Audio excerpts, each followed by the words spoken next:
భార్యకు మంచి మార్కులు తెప్పించాలని ఉపాధ్యాయ అర్హత పరీక్ష టెట్కు హాజరై పట్టుబడిన ఉపాధ్యాయుడి ఉదంతమిది. ఈ సంఘటన ఆదివారం వనపర్తి జిల్లాలో సంచలనం రేపింది. ఆ ఉపాధ్యాయుడిని సస్పెండ్ చేసి పోలీస్ కేసు నమోదు చేశారు.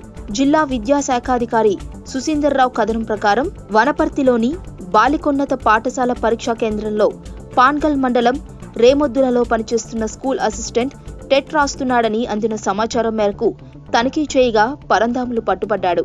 అదే పరీక్షా కేంద్రంలోని పక్క గదిలో పరంధాముల భార్య విజయలక్ష్మి టెట్ రాస్తుండటం గమనార్హం.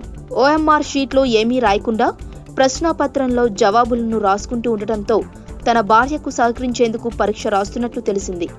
విచారణలో ఈ విషయాన్ని అతడు అంగీకరించినట్లు డీఈఓ తెలిపారు.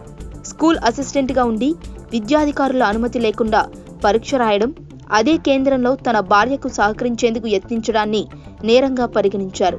ఈ విషయాన్ని జిల్లా కలెక్టర్ దృష్టికి తీసుకువెళ్లి పరంధాముల్ని విధుల నుంచి సస్పెండ్ చేసినట్లు జిల్లా విద్యాధికారి తెలిపారు. ఉపాధ్యాయుడి సస్పెన్షన్, పోలీస్ కేసులకు సంబంధించి పలు నాటకీయ పరిణామాలు చోటు చేసుకున్నాయి. మధ్యాహ్నం వరకు పరీక్షా కేంద్రంలో ఉన్న ఉపాధ్యాయుడు అక్కడే ఉన్న పోలీసుల కళ్లుగప్పి పారిపోయాడు.